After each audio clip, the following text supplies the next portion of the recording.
We'll start with some meditation on bodhicitta, and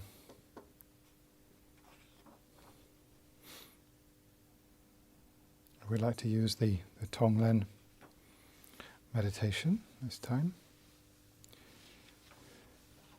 We'll do about 10 minutes of that.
the space of in front of you. Visualize your Guru as Shakyamuni Buddha.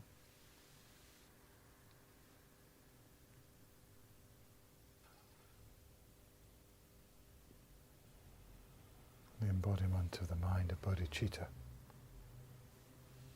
Complete, selfless devotion to the welfare of others, combined with perfect wisdom.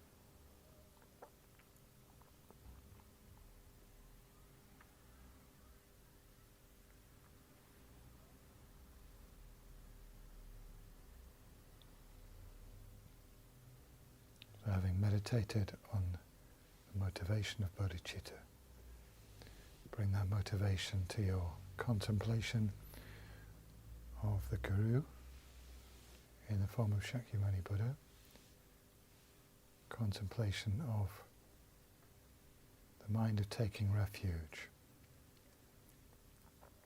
So we're taking refuge not simply in order to protect ourselves from suffering,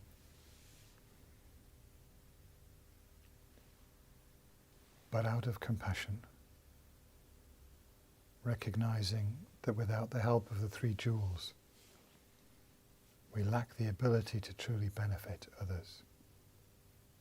In fact, without becoming fully enlightened ourselves, we can't benefit them as we would wish.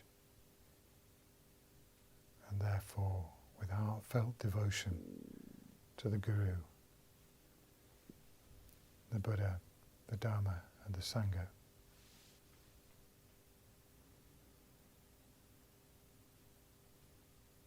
as being the refuge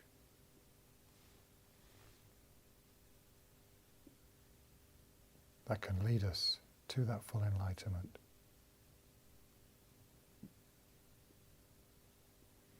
With that mind, we recite the refuge prayer. 20.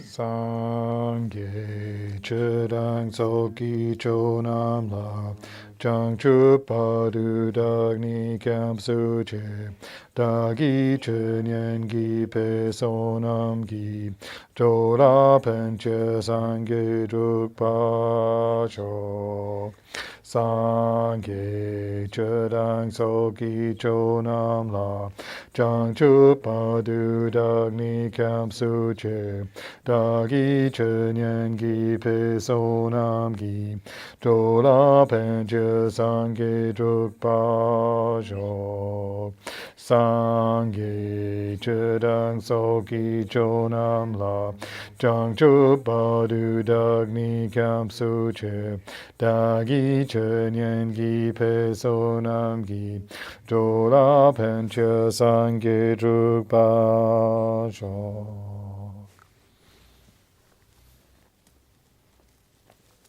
Mandala offering.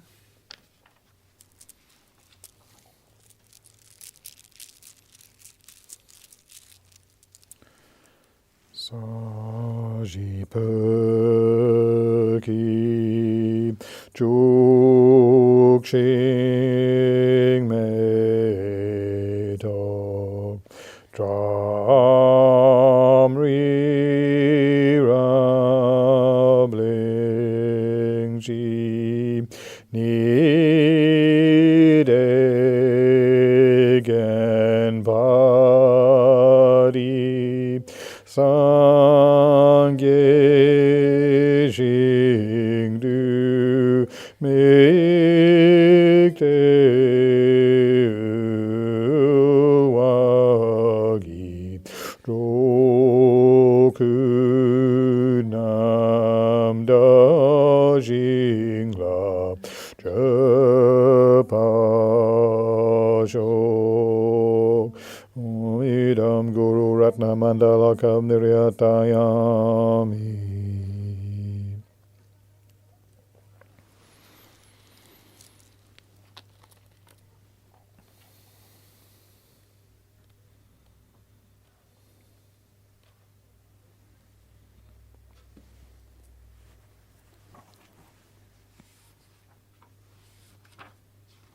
You can visualize that Guru Guru Shakyamuni Buddha now enters into profound meditation. Through that meditation, inspiring the speakers in the Heart Sutra to utter the text and try to generate a sense of being actually present at that time and hearing the sutra for the first time.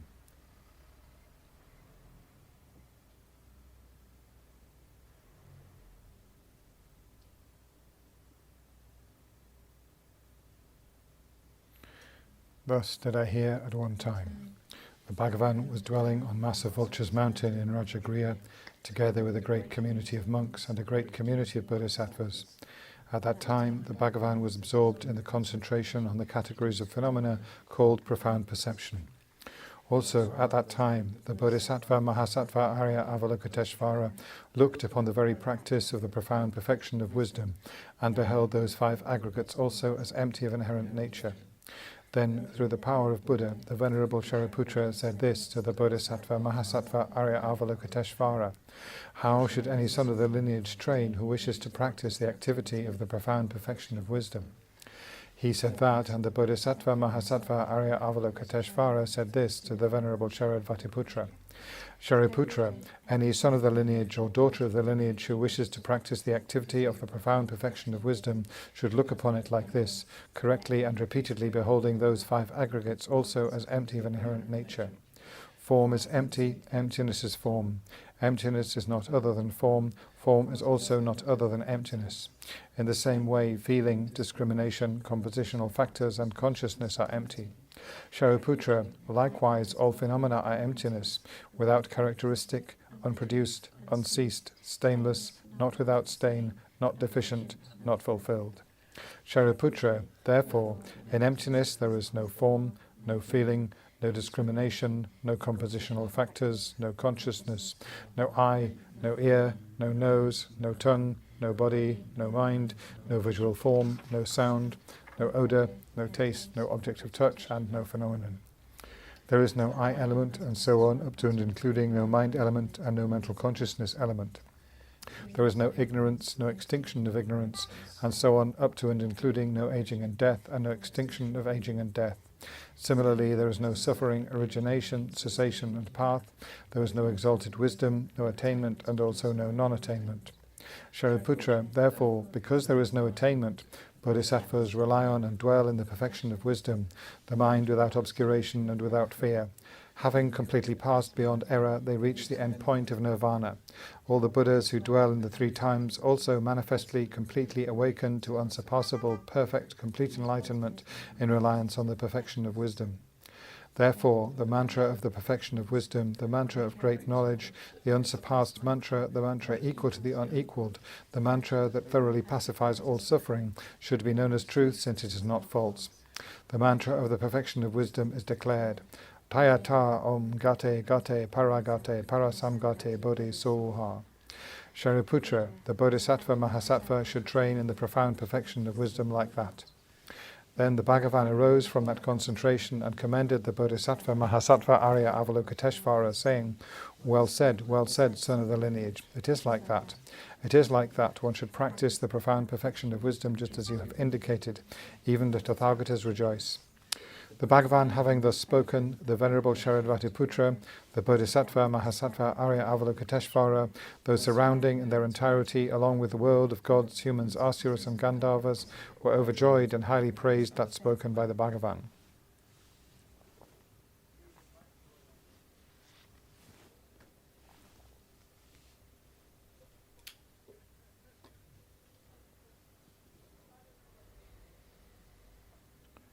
Avalokiteshvara, Shariputra, all the Bodhisattvas, Arhats, Bhikshus and Bhikkhunis, all the celestial beings and those others dissolve into Guru Shakyamuni Buddha. The throne, the lotus, sun and moon seat dissolve into him. He comes towards you, turns round and comes to rest on the crown of your head.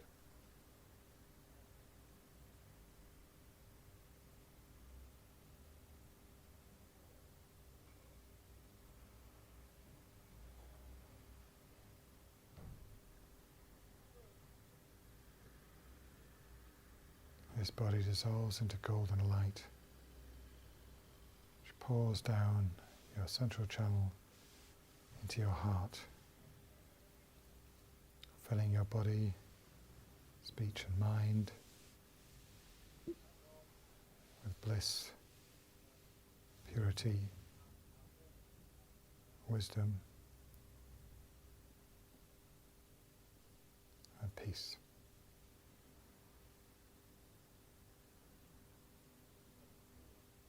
Your mind becomes one with the holy mind of Guru Shakyamuni Buddha.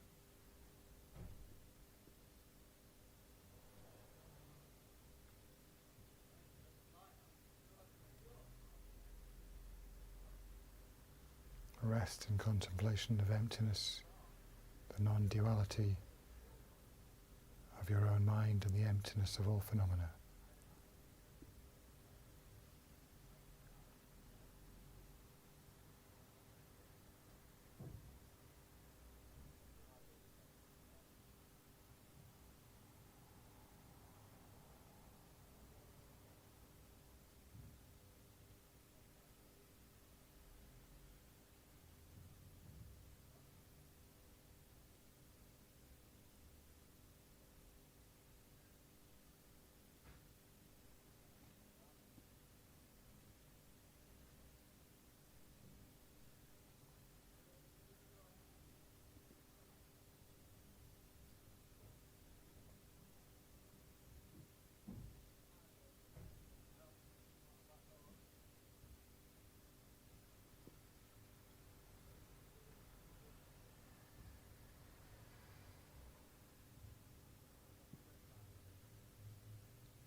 Thank you.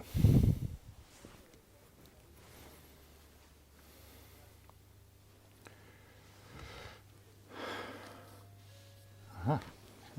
Right in time. Yeah.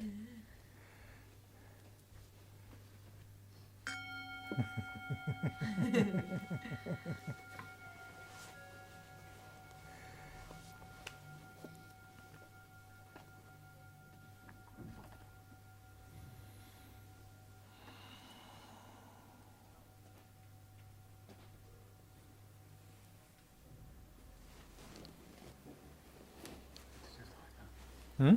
It's just Ivan. Ivan? Ivan? Huh? She's the girl who... Oh yeah. Sorry. Right. I was confused by spelling. Yes. I was thinking, who is this? Ivan. She's a Russian person. Okay. So, are we into the summer season? The crowds are thinning.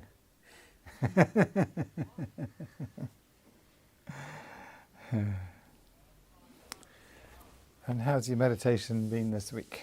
Any more reports from the front? Tonglen.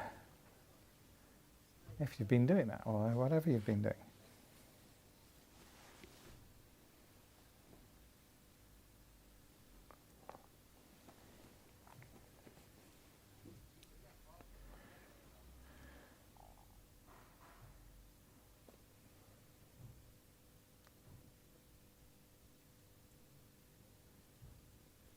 Is it Tonglen.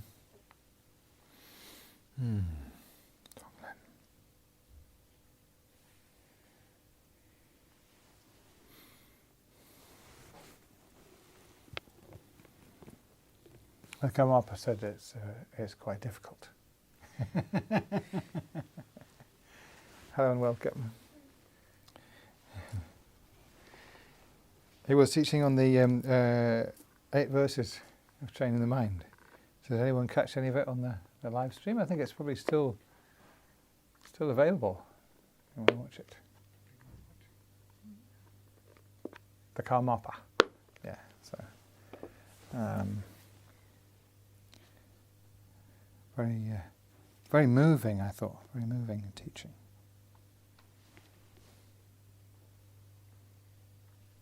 He was talking about we have to particularly cherish people who were horrible. That's one of the things he said. People who are horrible and people who are suffering intensely and people who have done very bad things. We should especially concentrate on those people. Because they tend to get overlooked, tend to get neglected. And they are the ones that need our compassion the most. So we should bring them into our meditation. Mr. Abedi, or whatever his name is.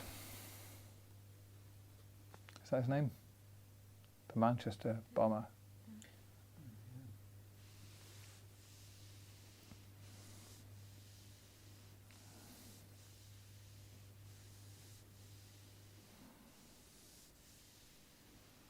It's not, the newspapers are not practicing Tonglen.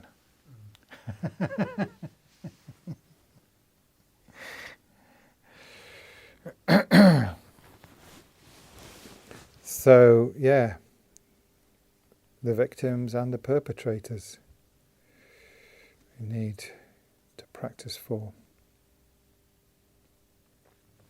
So Karmapa also said that, yes, there are cases where Tonglen meditation has actually, people have actually been able to take on the suffering of others in a physical way, but it's very rare, and that's not the point. That's not the purpose. Okay. The purpose is to transform our own mind.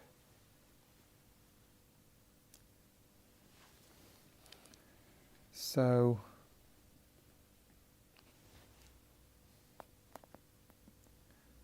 I'm curious to know, if it's... it's very rude to actually ask. I'm becoming noted for this rude...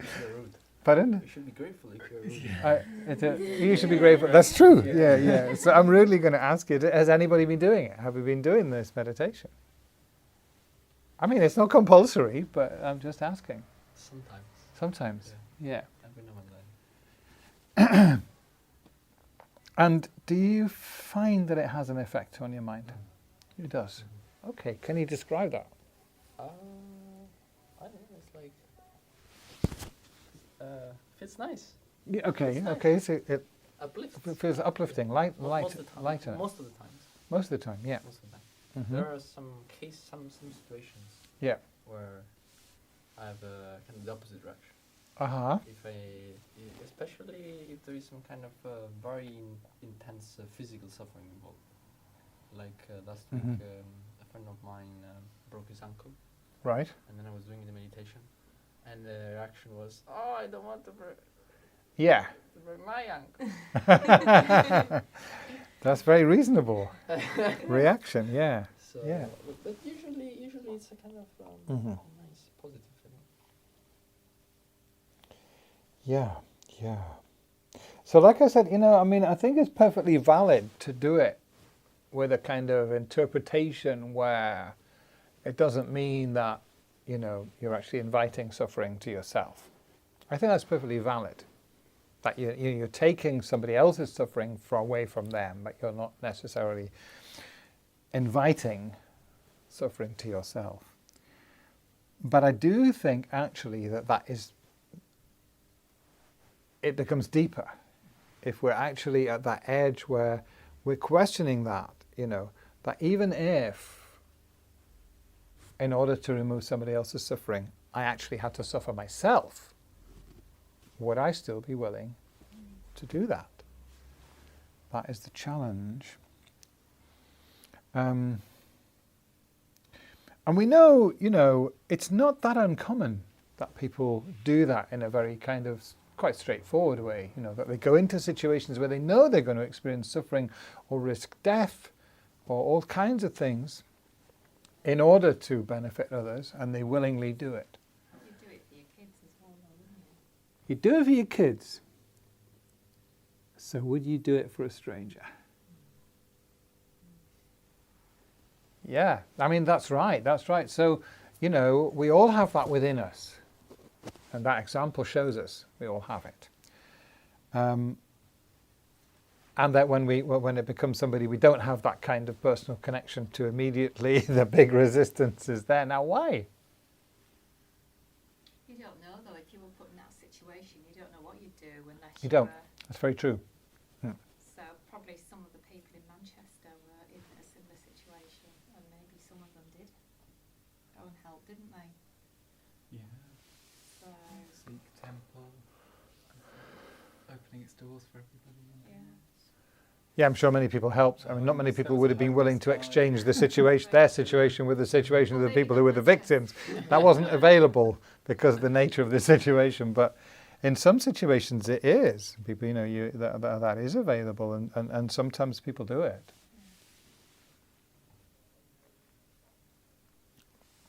I think Jesus is a good example, isn't he?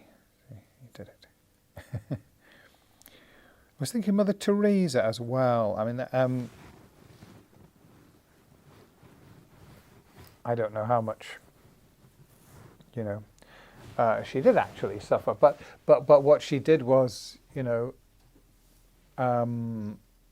voluntarily go into a situation where anything could have happened, couldn't it? With a completely open heart. Whatever you think about Mother Teresa, many people are quite critical of her in some ways, but certainly what she did was to completely kind of brush aside her own reluctance to go into what could have been a very difficult, very dangerous situation, to take suffering from people. And again, I don't know about sort of she wasn't necessarily the most charming personality, but she must have experienced, tremendous kind of reward from that, of something, huge satisfaction, even though all the time she's confronted with this an overwhelming amount of suffering. She can't help everybody. I'm just sort of casting about at random in a way for examples, because I think it's quite important to find a way to relate to this where it doesn't seem like something extreme or remote. It feels like something that is genuinely possible. Not necessarily that we all should do what she did, but to try to make it real for ourselves. What does it mean, and what does it mean for me? Because there is this tendency to think, or isn't that a lovely idea? But it's kind of out of reach somehow. It's not it's not a. Or we can do it in very small ways, but this sort of practice of complete selflessness isn't really available for me. Do you know what I mean? There's a sense of, is it really realistic? What do we, and if it isn't, then how will we, how should we relate to this idea of self-sacrifice, I suppose, is the thing. And then, what does that mean? That is, what is it that we are sacrificing? And what do we get in return? Because we do get something, don't we? If we didn't get anything, I suppose you could argue that if we didn't get anything, we still should want to do it because we're not doing it for ourselves. But it's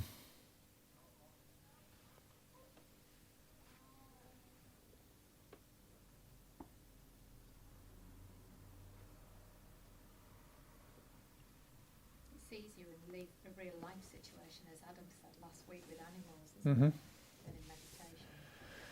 Yeah, I mean, I always struggle with it, but I don't know, just thinking that maybe the reason I struggle with it is because self-preservation attitude, whatever, is so entrenched, isn't it? So difficult to get rid of, and because of that, you're always mistaking the causes of happiness and the causes of suffering and getting them the priorities the wrong way around. Whereas Tonglen actually addresses that, puts them in a bit more of a correct order. But there's that sort of underlying resistance. yeah, I mean, it could hardly be otherwise, could it? I mean, self-preservation is it's bound to be there. And then, of course, the question comes: well, what am I preserving? Yeah, exactly. Something which is a falsehood, isn't it? So it's me, I. Yes, because actually, the self that does exist, the conventional I, that is this body and mind, it is valid to try to preserve that, but not at all costs. So, there's inflicting needless suffering on yourself for no reason that's not dharma.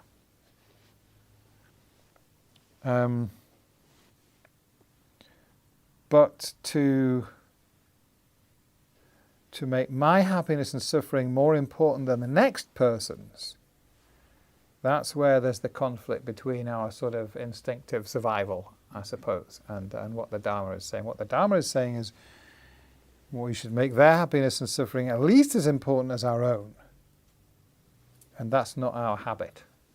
We don't, we're not used to doing that. But we would, if it was our children, we would. We'd make it, they're more important, isn't it? If it's your child or you,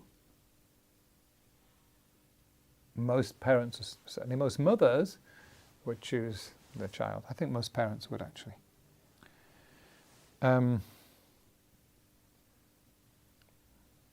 But we don't have that attitude to others. So there's a discrimination there. But what's the basis? What's the valid basis for that discrimination?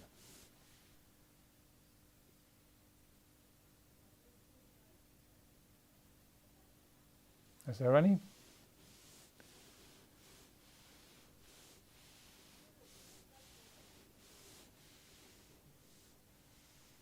How do you mean? Well, if I'm willing to sacrifice my life for my child, Yeah. but I'm not willing to sacrifice my life for a stranger, Yeah.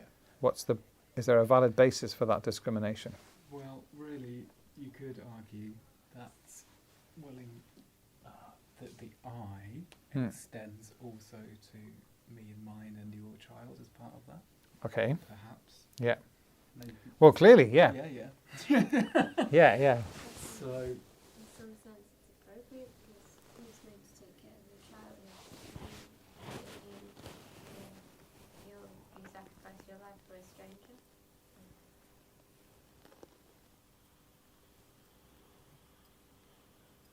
That's a good question.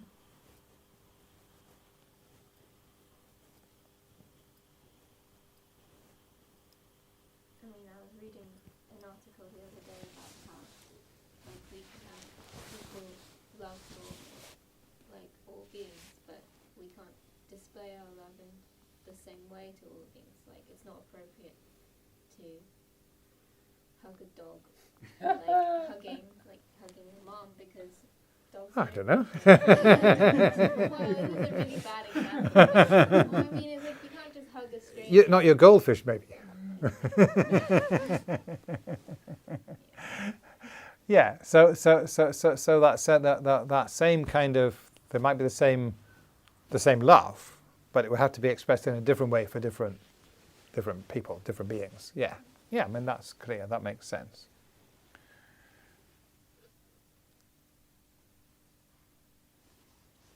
But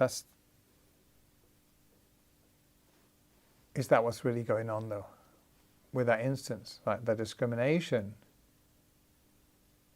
it's not just, I think it would be more appropriate. It's not that, is it? It's that, well, I care about my child in a way that I don't care about the stranger. That's different.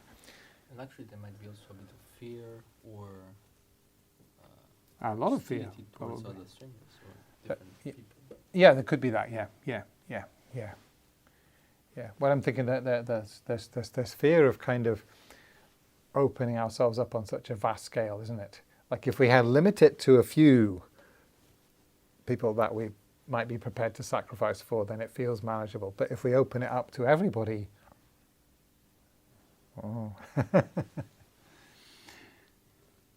But the experience of people who do that seems to be the opposite. So we have that fear, but we want to kind of keep it within sort of manageable limits by just really having that big kind of caring attitude to only a few people. Because otherwise, if we try to have that towards everybody, it seems impossible, and I'm going to get engulfed, and I'm going to,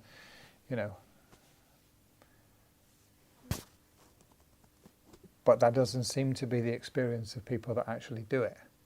That's why I think about Mother Teresa is quite a good example, because she just kind of, she left her family and she went, I mean, not that she had a child to take care of, but she went, into that vastness of suffering, opened up to all of it, and just went to where the suffering was the worst to see what she could do. And that's not unique. I mean, that is that kind of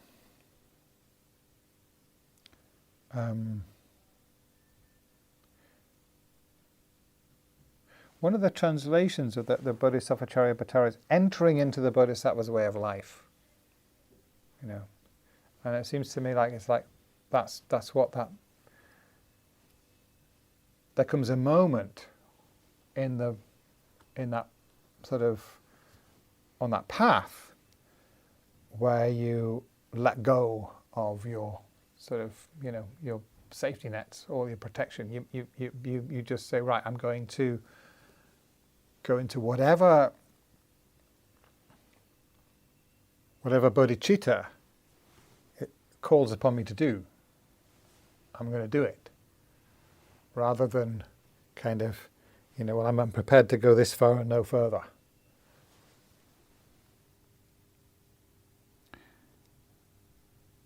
And there's fear around that. It is, I mean, the ego is trying to protect itself. It doesn't feel that it's safe to let go of that protection.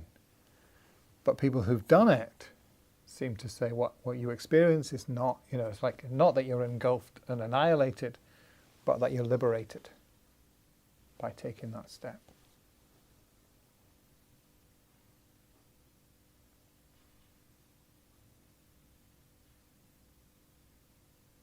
but it's very difficult.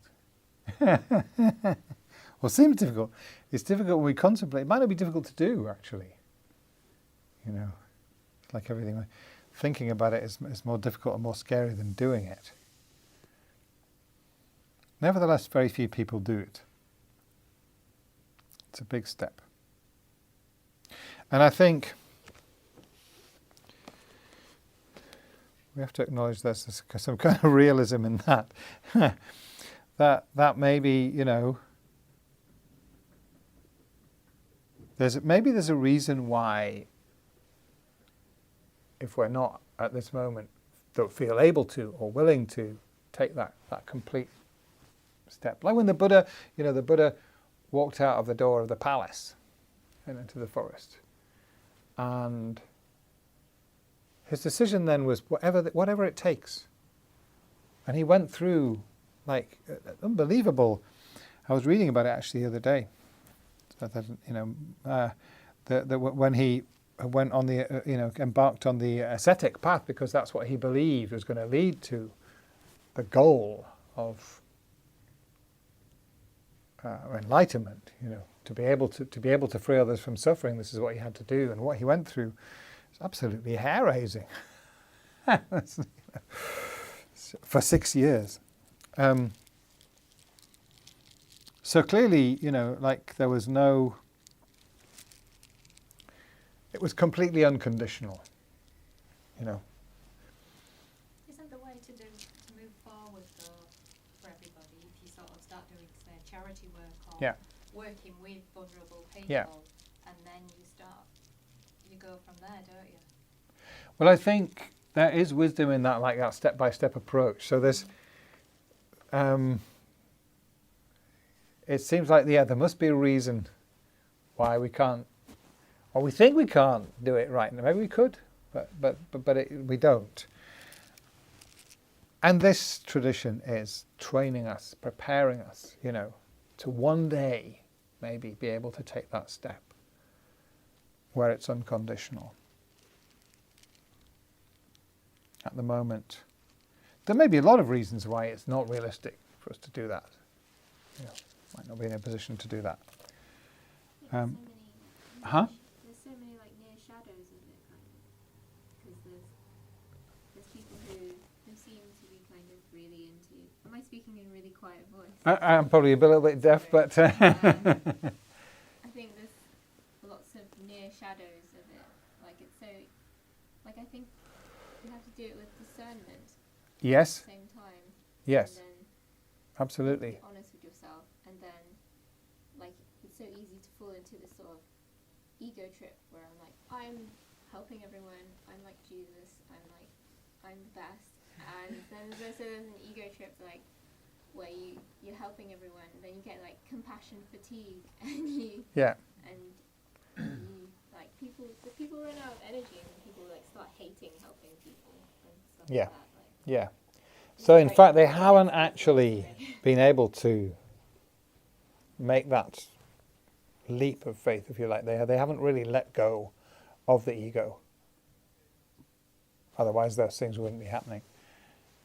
So, I mean, so it's not, you know, it's not the outward action, what you physically do necessarily, that indicates whether you really have kind of embraced that path of selflessness completely.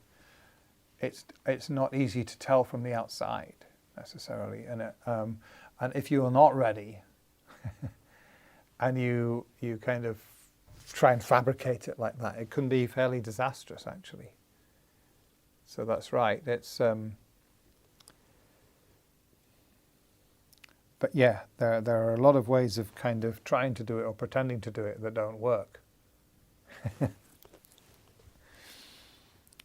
So maybe, you know, this kind of gentle step-by-step approach is really the wise path to follow. But nevertheless, you know, that's the ultimate kind of intention, is that at some point we enter this bodhisattva path where we have completely dedicated our life to others. And from where we are now, like the ego thinks that would be suicidal. And the reality is it's not like that at all. That's kind of what I'm trying to convey. You know, it's not. It's quite the opposite. You know, it makes our life incredibly rich and fulfilling and joyful. And a lot of the time, you know, although it involves being willing to undergo suffering for the sake of others, in actual fact, that's not necessarily what happens. You know, what happens might be quite the opposite. It's a blissful path, in reality, because you've given up the craving to, you know, for physical pleasures and things like that. We've given up the fear of experiencing suffering. So we're willing to undergo that. And actually, what that does is it takes away a lot of suffering. Yeah.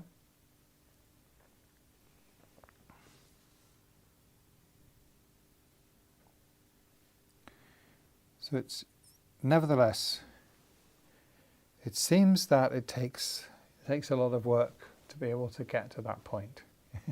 It's quite a simple thing to talk about, you know, to say what it is. It's not that complicated, but to do it, we need to do this training. So that's what this is all about. And so the Tonglen is part of that training.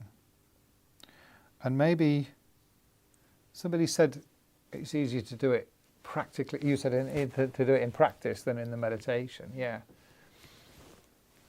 The meditation supports the practice. It's real.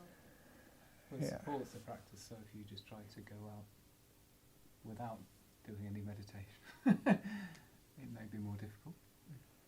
Possibly, but also, you know, I think it's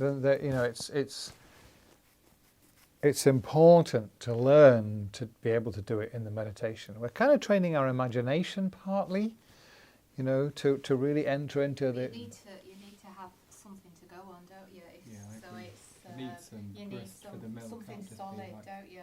And you can do that by your experiences. If you do help somebody. In Sure, some way, absolutely. And then you can Yeah, you can yeah, learn yeah. it from there. I mean, if you never do Go anything out. physically out there, it seems like, is it real anyway? Questionable. Yeah, so it's a combination of the two, absolutely.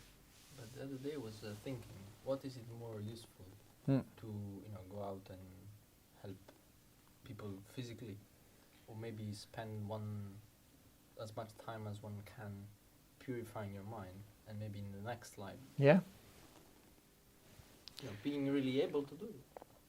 Yeah, I mean, that's a good question. And I mean, I think the answer is very much that it depends, you know. Because doing it in actuality may be a meditation. It's a meditation if it's changing your mind. Yeah. So if you're bringing awareness to it, and, you know, in a way, a meditative awareness in the action, then you are meditating. You are kind of making progress on the path. Whereas if you just do it kind of mechanically, which you can do, you know, and you're not really thinking, you're not really bringing any awareness to it, you may not be doing very much either for the person or for yourself. And again, the meditation can be mechanical, can't it? Or it can be very, you know, it can be very juicy, it can be very real, it can be very transformative. So it depends also on the individual. For some people, like trying to meditate when that's not their, you know, they're not that kind of drawn to it, and they don't necessarily have much ability in meditation. They might be better for, they might, but I think that the litmus test is, what is it doing to you, isn't it? If that activity, whether it's meditation or whether it's, you know, helping people on the street or whatever, if that's changing your mind, then its practice, then it is, it has that kind of deeper value. If it's not changing your mind, there's not much use.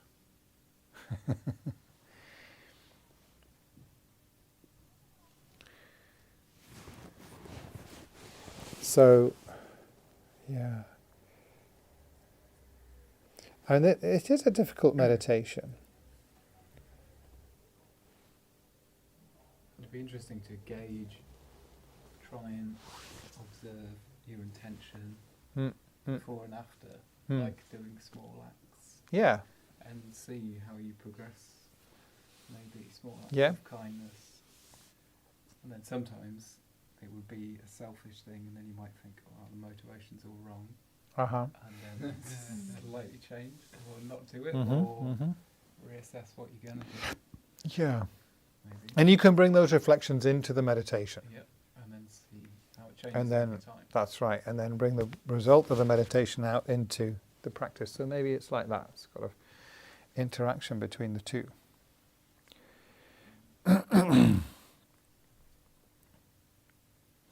So let's see what the text says.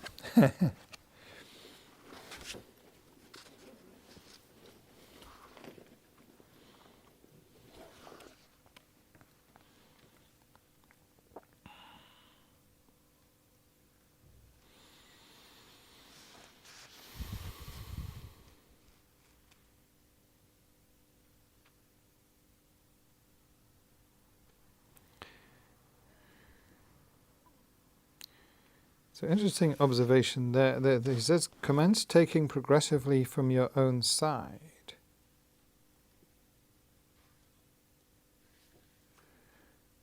This I have to admit, I've overlooked this one. This bit. That the instruction is to make yourself the object of the meditation.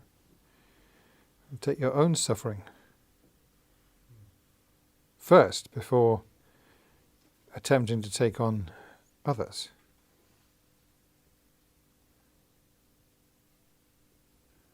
We should begin the meditation by accepting all the difficulties that may happen to us today, tomorrow, and on into the next life. I see, right, yes. Okay, I hadn't actually taken that on board because that is... Yeah, commence taking progressively from your own side. I had interpreted that to mean, that you're doing the taking of the suffering first before you do the giving of the happiness to the others.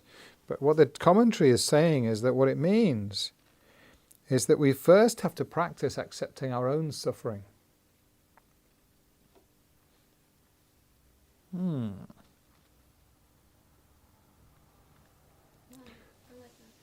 Yeah, well, that makes a lot of sense. Although the prime object of giving and taking is to accept the misery of others, we train our mind by imagining our own immediate suffering. Only after our mind has become accustomed to this do we begin to take suffering from others. Just as a person who wishes to scale Mount Everest will first train on the lesser peaks, so should we practice on ourselves first.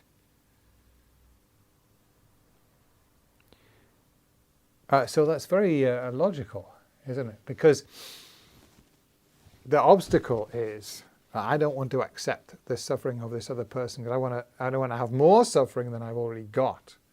So if I'm unable to accept the suffering that I've got already, then obviously there's going to be that resistance. Yeah, and so learning to accept our own suffering is a very important Dharma practice. It's part of the practice of patience, actually. The patience of voluntarily accepting one's own suffering. Very important practice. So I hadn't spotted that that's now, they've put it here into the context of Tonglen.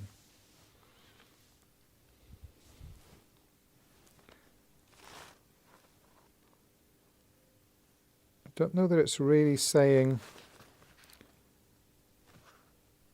the exact technique for doing that.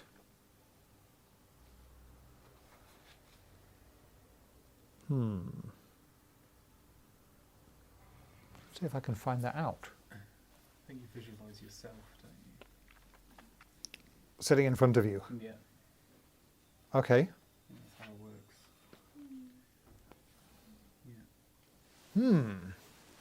Okay. I think just being mindful of the pain that you're experiencing in your mind. Well, there might be many ways of doing it. What I'm not sure about is how, this is within the context of the Tonglen using the breathing, but it doesn't say specifically how they do that. So, according to Adam, it's like you just put yourself in front, visualize yourself in front, and visualize taking your own suffering. So this is your own future suffering, I think. Yeah. So you're going to experience suffering in the future. And you practice your present self taking your suffering of your future self. It's an interesting idea, isn't it? Practicing compassion for your future self. No,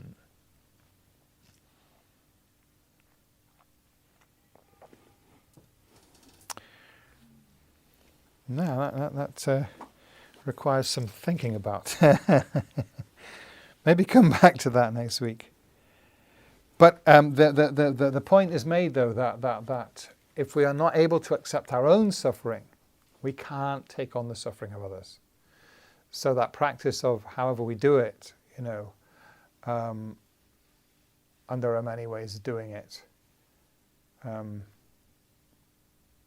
I mean, there's quite a lot about that in Lama Zopa's, all of his books actually, but especially in the Transforming Problems into Happiness book, about how to accept your own suffering and problems. He says the thought of liking problems should arise naturally, like the thought of liking ice cream.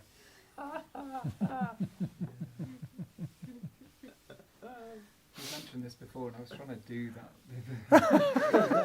not the ice cream quote, but you should welcome them and all that. Yeah. I'm really happy that these annoying things are happening. This is difficult. It is a bit difficult. It's difficult, but have you noticed though that when you have a little bit of success with it, it feels good. It's amazing. Oh Really yeah. glad that you remembered and you go, problems. Yeah. You're like, oh no, I remembered. I should. Yeah, like that's it. right. So I've been rejoicing in feeling in pain 24 hours a day. This thing, because I mean, it gives me a lot of opportunities to learn Dharma. It's like, in so many ways, and really, if something like that's happening, you actually don't have much alternative. You've got to learn. If I was feeling really grumpy about it all the time, I wouldn't be able to come here and teach. After a while, you have to stop complaining to yourself about how unfair life is when you've got this problem, and start thinking, how can I come to terms with it and actually be happy about it? Because clearly that's better, isn't it? Like, it's very obvious. To be happy about it is better than to be unhappy about it. That's kind of self-evident. Especially if it's not going away. It's not going away. No, that's right. So this is, for mind training is full of stuff about how to rejoice and be happy when things aren't going well. Especially, okay, I'm using up negative karma. It's an opportunity to practice this. I mean, so it's part of the practice of patience. There are three types within the sort of teachings on the perfection of patience in the Lamrim. 3 types of patience are explained. The patience of voluntarily accepting your own suffering, the patience of not retaliating, and the patience of definitely thinking about Dharma, which is seeing everything in terms of emptiness. So if somebody's attacking you, to see that person is empty of inherent existence, so getting angry with them is meaningless, pointless, for instance.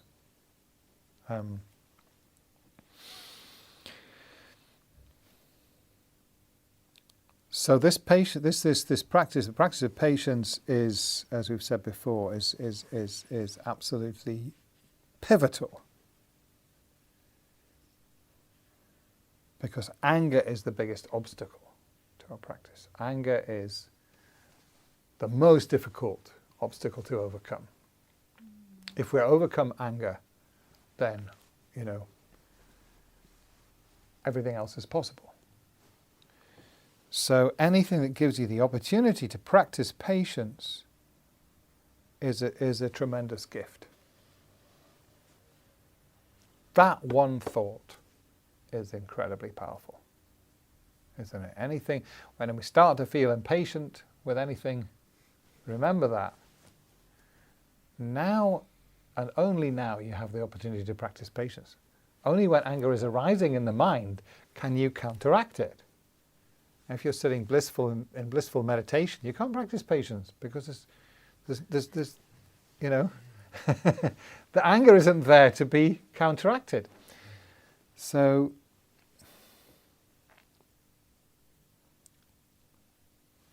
if we're patient with our own suffering, then it's relatively easy to be patient with everybody else, isn't it? We're only impatient with them, we're only angry with them because we think they're causing us suffering. So if we're able to accept our suffering, with equanimity, with peace of mind, we don't need to get angry.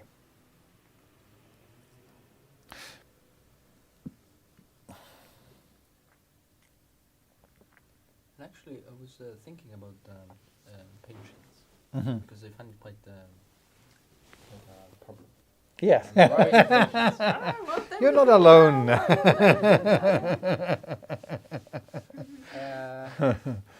And actually, meditating on death may help.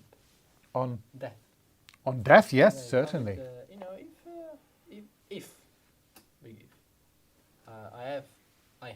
If I had some kind of sense of tranquility, I've done everything Mhm. I Yeah. could have done in this life, Mm-hmm. and I could die today, Mm-hmm. and that's okay. Yeah.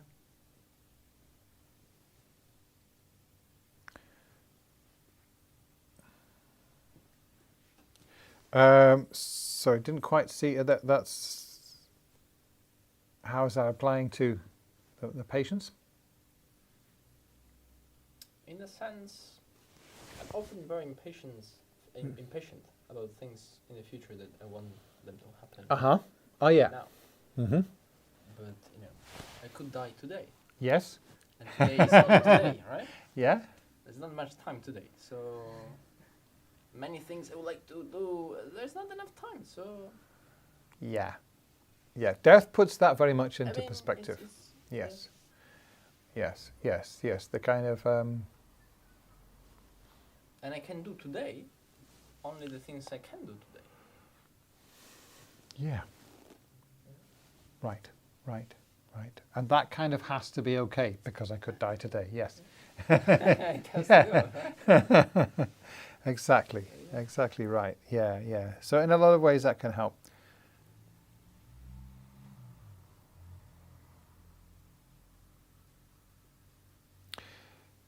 But in a way, so the take-home message is, don't forget about patience. This is a really important, part of our meditation. To make real progress on the Mahayana path, this is one of the most essential things. And the patience, we think, when we think about patience, usually in the Dharma teachings, we're normally thinking about the second one, the not retaliating, isn't it? Which is obviously important. But if we practice the first one, accepting our own suffering, we won't be tempted to retaliate. If we're okay with, that I've been reborn in this human body, in this desire realm, where suffering is it's part of that experience. So it's going to happen. Whatever suffering I do experience, I've created the karma to experience it in the past. If that karma is left longer, the suffering will be worse. So it's inevitable. Whoever is the instrument, the agent, if somebody's attacking me or whatever, they're just the instrument of my karma. Yeah? They're just bringing my karma home to me, and it's mine. I've got to accept it.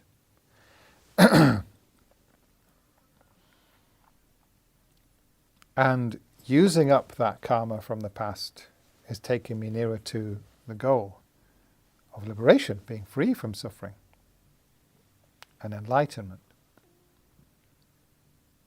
So all of these thoughts just help little by little for us to be more and more willing to accept the suffering that is inevitable in our life.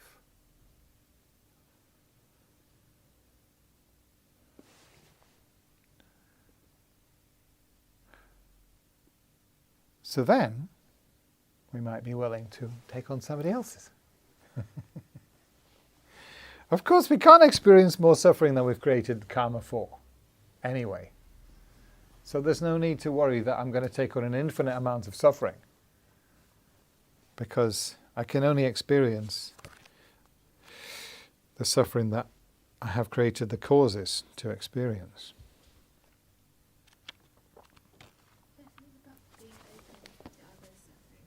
Being open to other suffering, yeah. Yeah, that's what it was.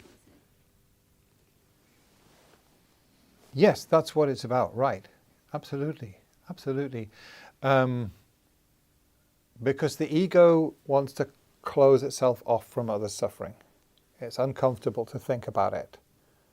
I want to be safe in my little cocoon and not have to worry about your suffering or feel the discomfort of your suffering.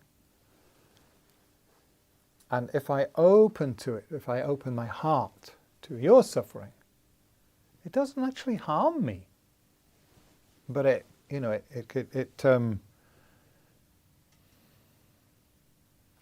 even if I can't wave a magic wand and take your suffering away, if you're ill or something like that, in another way it does take away your suffering, doesn't it? When somebody kind of brings that genuine compassion, an open heart, if you're suffering and somebody comes to you with that real openness, they are really kind of entering into your experience, sharing your suffering, it takes the suffering away. Yeah, so even you might be in physical pain, but if someone comes with that kind of real, genuine compassion, in that moment you don't feel upset. You don't feel suffering. So, in that way, we can take people's suffering. Of course, that other person has to be open to receive your compassion as well, and that's not always the case. Well, there you go. But very often it is the case. I mean, the people usually, we have the ability generally to recognize it and to respond to it. So we do have a lot of opportunities to really take others' suffering. When we bring that compassion, it's not a small thing. It can be a very big thing sometimes. Sometimes the worst suffering is just loneliness. Our society is chock full of it, isn't it? It's an epidemic. It's a plague. Loneliness. And all that takes to break that through that is, to open yourself to someone like that. And like Thich Nhat Hanh says, bring your presence to them. Very beautiful. He talks about the greatest gift that we can bring to someone is our presence. To really be there for them. To open ourselves to that other person.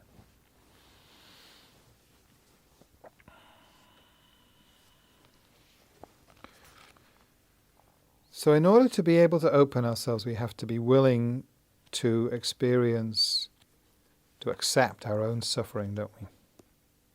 If we're trying to shield and protect ourselves from having to experience any suffering, then we shut down and we can't open ourselves to other people. I'm trying to get to the end of this section. Might take another one.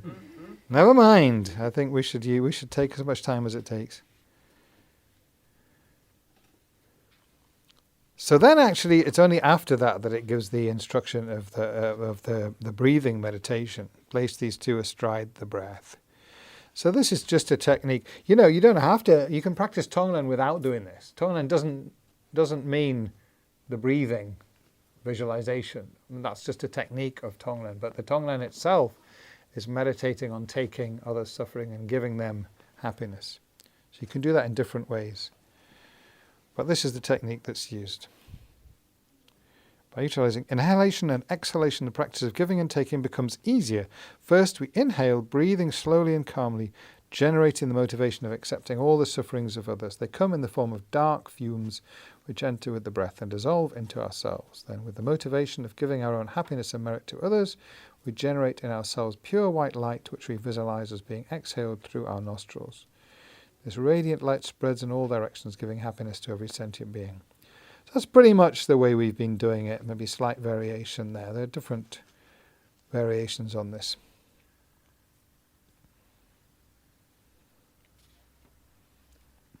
Sometimes we may have doubts and wonder what is the use of this practice and what are its results.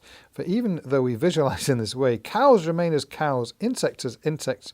Our happiness does not go anywhere and the suffering of sentient beings is not alleviated.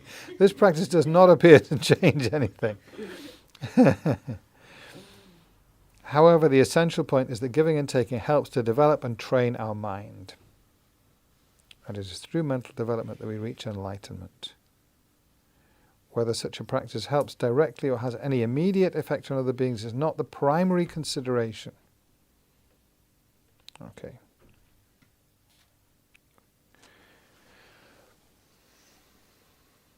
No, it isn't. It's not. The primary consideration is that we are training ourselves to develop this open heart.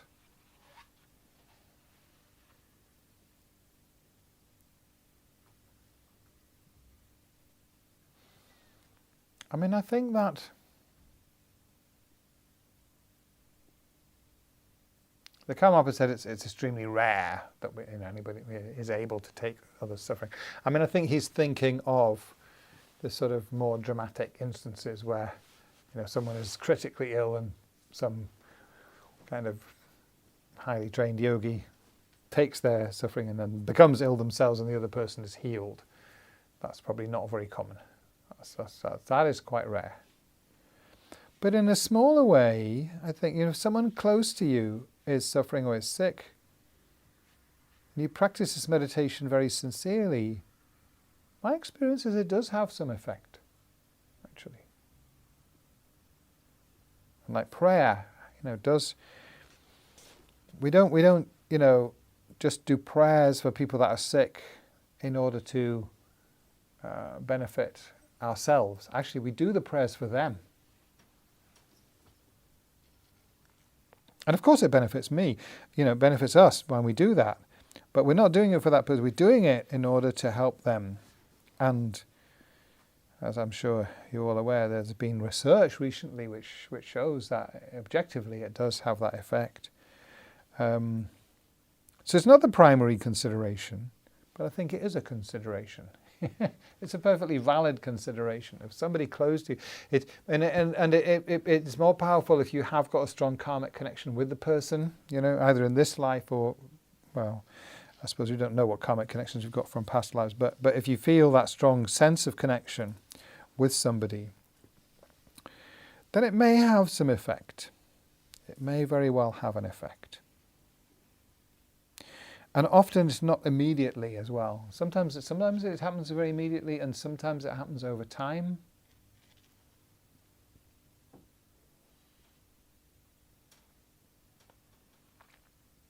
But the text says it is by a gradual process that we develop our mind until it is fully compassionate, powerful and wise, until it is fully awakened.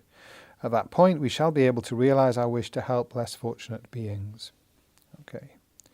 So yes, through that practice, we develop compassion and also power. Compassion and wisdom. But it says, where the mind becomes compassionate, powerful and wise. So the more we do it, the more we do the practice, the more we train in bodhicitta, our mind has great power. And we have greater ability to actually, to be able to heal and things like that. Does come with time. That so it's not. Yes, it's not the primary consideration, but it's not irrelevant. I don't think it's. I think it is part of it that we can actually help through our practice. We can actually help others to a certain degree, quite directly.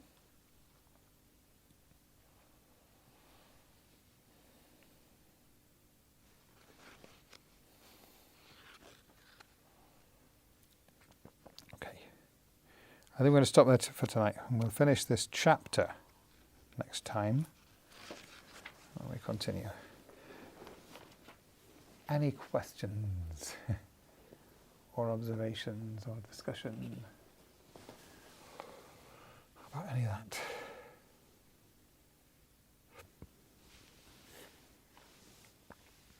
I think just when you were saying, I think it was something you said, and you said, well, if you're getting tired, that's a sign it's not necessarily genuine. I don't know if I'm misinterpreting it, or I don't think it's a sign that it's not genuine. It might be a sign that it's not completely pure, because if it was completely pure, there wouldn't be that. It wouldn't feel heavy. It wouldn't. But even then, actually, even if it's you'd get physically tired if you. Okay. Yeah. But you wouldn't get. I don't think you get mentally tired from meditating on compassion if your compassion was pure. Yeah. But even if you do, and it's not completely, like at the moment we are training to make the compassion stronger than the self-cherishing, aren't we? They're both there, and so the self-cherishing might kind of protest. You've been meditating for too long. Now it's time to have some chocolate. It does that. And that's kind of okay, but if your mind was very pure, then you wouldn't have that thought. You would just you meditate forever if you could. But yeah. So it's. I just mean because sometimes you can give as much as you can, and then you're like, oh, I haven't got anything left. You know what I mean? Yeah, and that's fair enough. Yeah. Of course, you need. Yeah. That's actually, it's another one. I always go back to the 6 perfections. So this is part of the perfection of effort or energy or enthusiasm, different translations. Yeah. One of the aspects of that practice is rest. Right. That's part of the practice of effort. When we get tired, we need to rest. So it's fine. It's okay to rest, but not right at the beginning, though.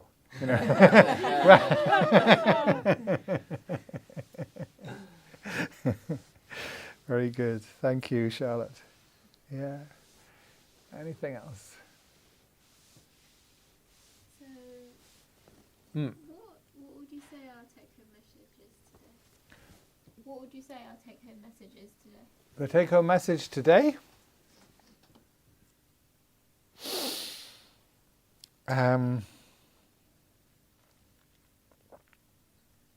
I suppose, what I've been mainly talking about this section of the text about, which I had overlooked, that we need to start with ourselves. Yeah, we need to start with ourselves. So if we kind of try to be a bodhisattva now when we're not ready for that, like you were talking about the different ways that people try and do that, they try and be amazing when they're not actually ready to, they want to kind of, there's lots of stories about people like, I'm going to get enlightened, I'm not going to give up, I'm going into the mountains now, and I'm going to sit in this hut, I'm going to meditate until I get enlightened, and 3 weeks later they come back crazy.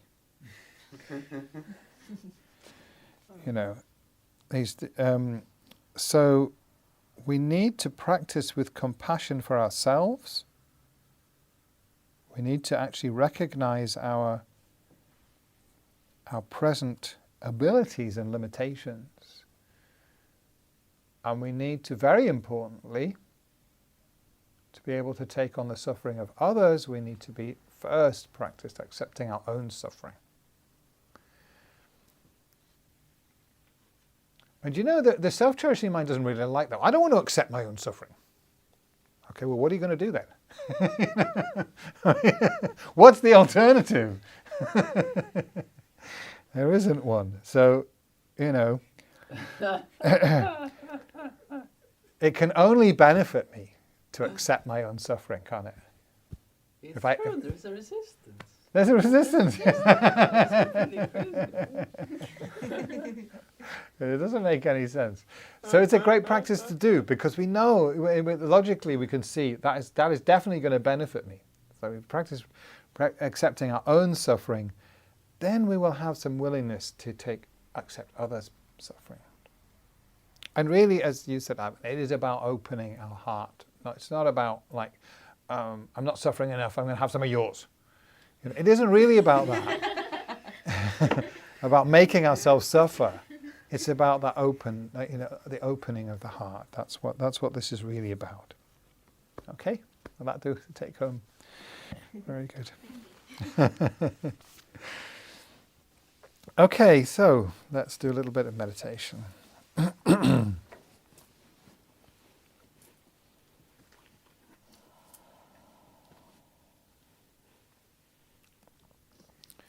So take a few moments to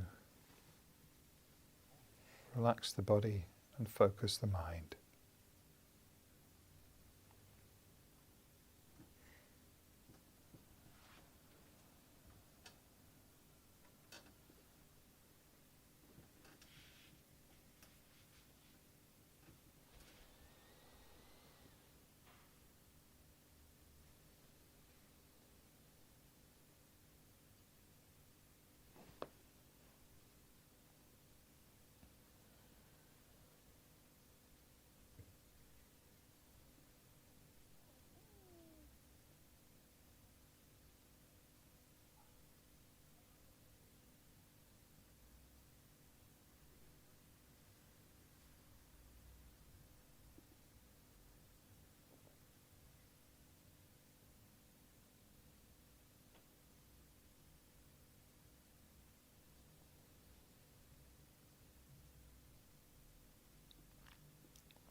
So then let's experiment with taking ourselves as the object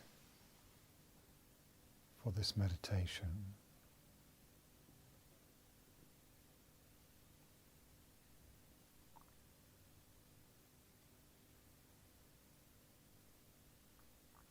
And from now on, until the end of my life, I know that I will experience various kinds of suffering.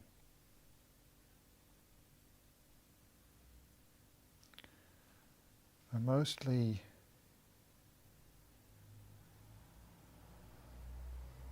the pain that I experience, the suffering that I experience, comes from not accepting what is happening to me.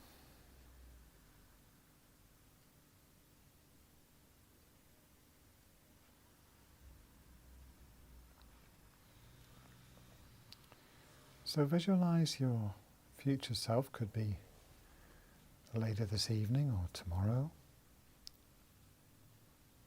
or a little bit further on in the future. As you're going to be, whatever unwelcome experience is happening, whether it be sickness or pain, getting older, or whatever kind of suffering you may experience, visualize that in the center of your body as dark smoke.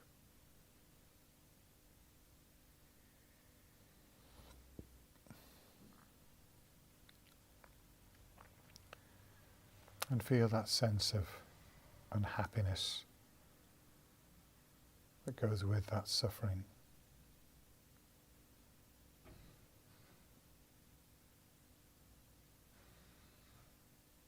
And as you breathe in,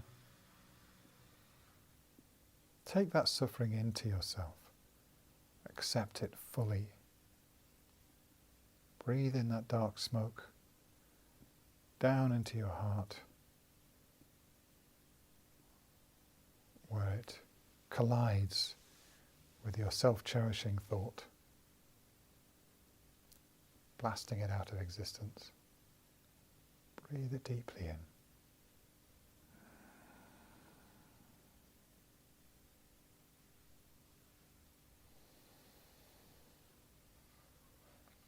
And refocus on your future self and that suffering in the form of dark smoke, taking it into your body, down into your heart, annihilating your self-cherishing thought.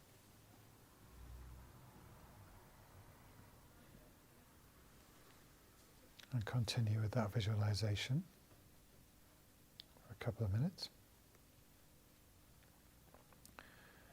until you feel a real sense of fully accepting that suffering into yourself.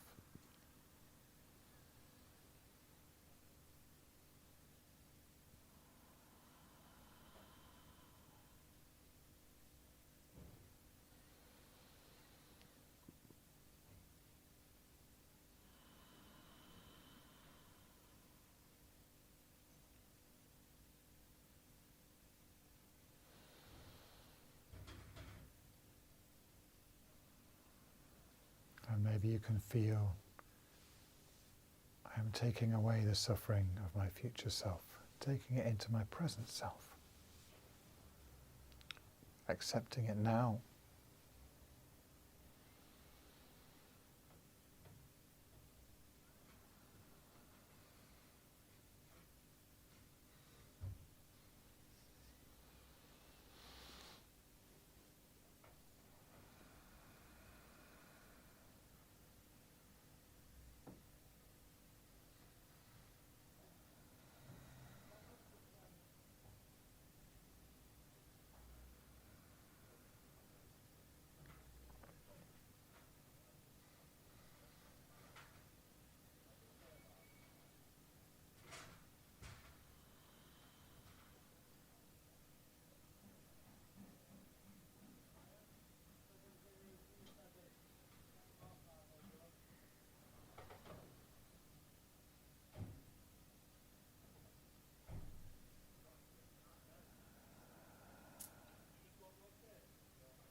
And you can breathe in your today's suffering as well.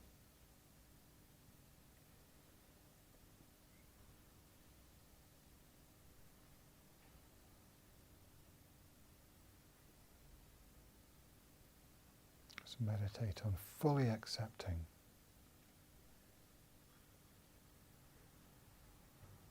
your experience.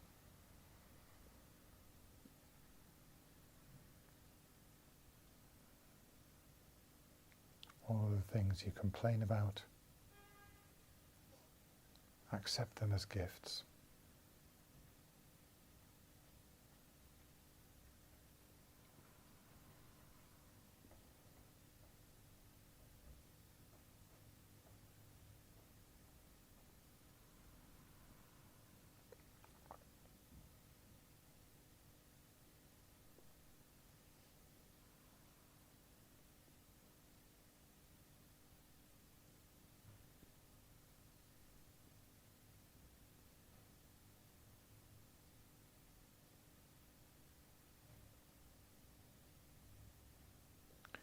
And feel how that acceptance brings you a sense of peace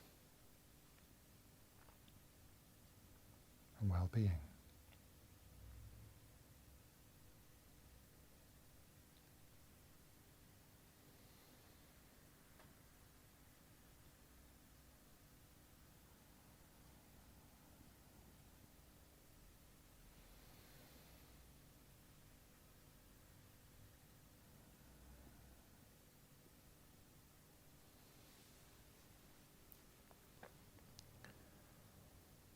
And from that place of peace and acceptance,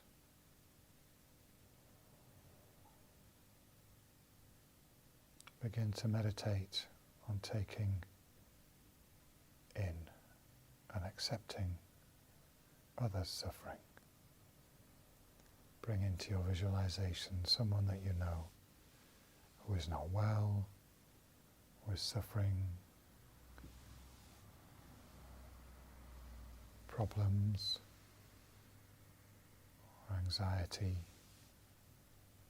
or pain.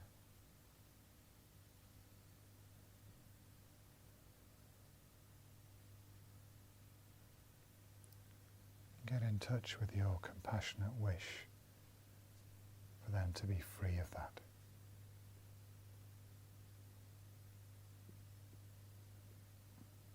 Visualize that suffering in the form of dark smoke at their heart. Breathe it into yourself. Draw it out of their body, down into your heart, as the opponent to your self-cherishing mind, destroying that dark, black mass of self-cherishing at your heart.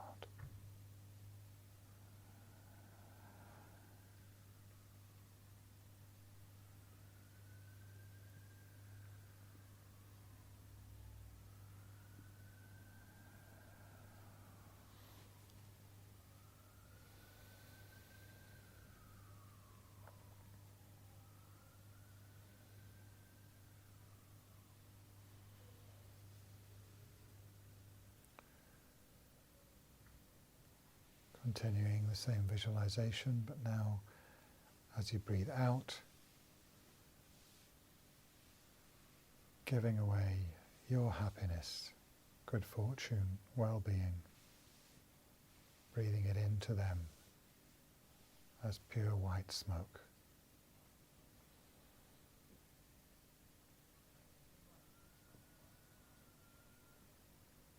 Going right down into their heart, filling their body with peace and happiness. Drawing their suffering out of them.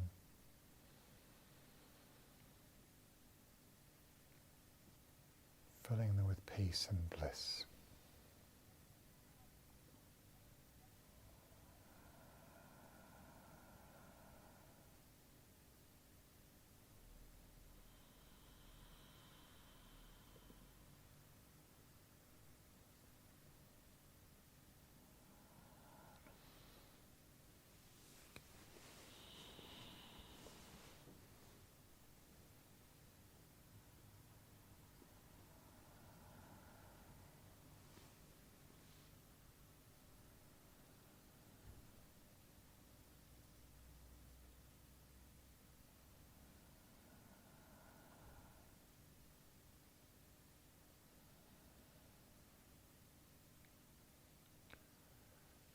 And gradually bring in more people, one or two or more. Include them in your visualization. Tune into the nature of their suffering.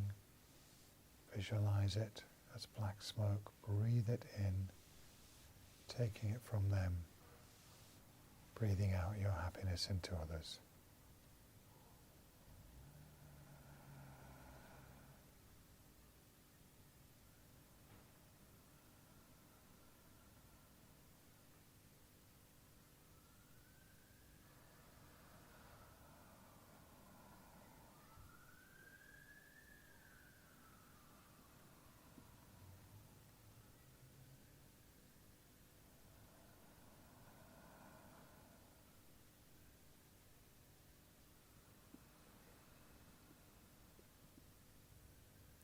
and gradually expand the visualization, including more people.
Expand your visualization as far as you can,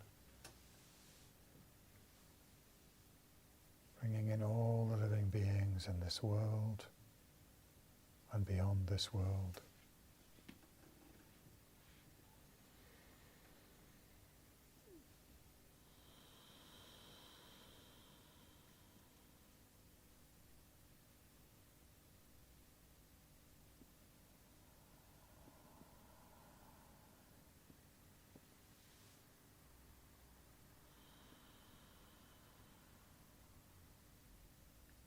Strongly feel that you are really taking their suffering from them, really bringing them total peace, happiness,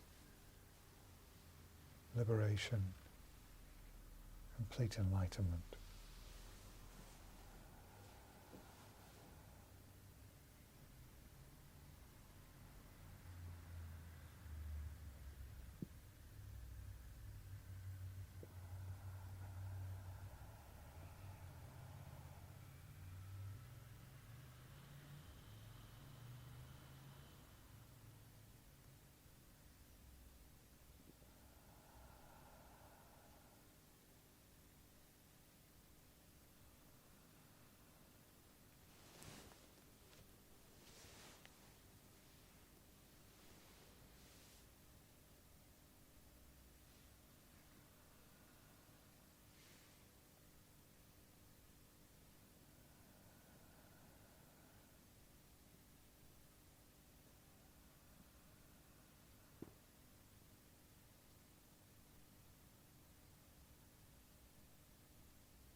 Feel that all those infinite sentient beings have been completely freed from suffering.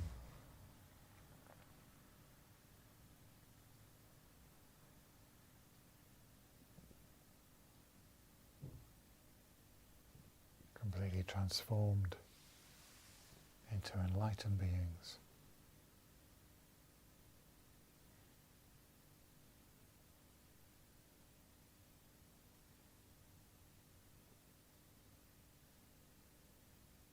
For your great joy and peace.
meditation prayers.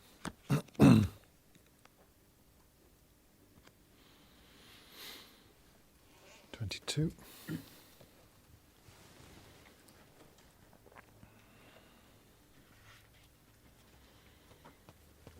Chang Chum Sam Chok Rinpoche Ma Ke Panam Ke Gyoji Ke Wanyam Pa Me Pa Yang Gong Ne Gong Du Pel Wa Chom Ke Wa Di Nyo Du Dak Lama Sangye Ru Gyo Ne Ro Wa Chi Kang Ma Lu Pa Te Yi Sa La Ge Va Jo. Long life prayers. 34.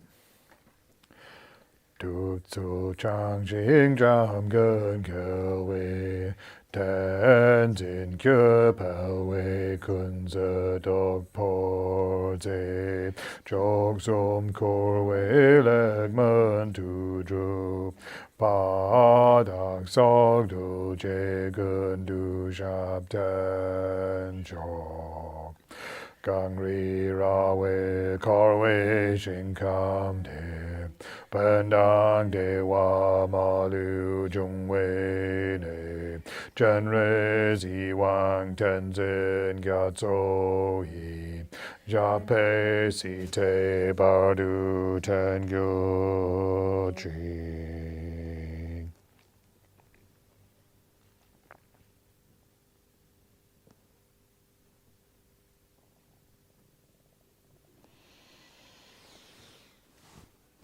Thank you very much.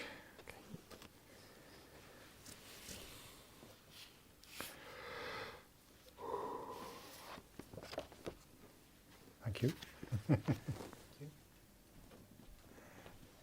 Got a load of your text.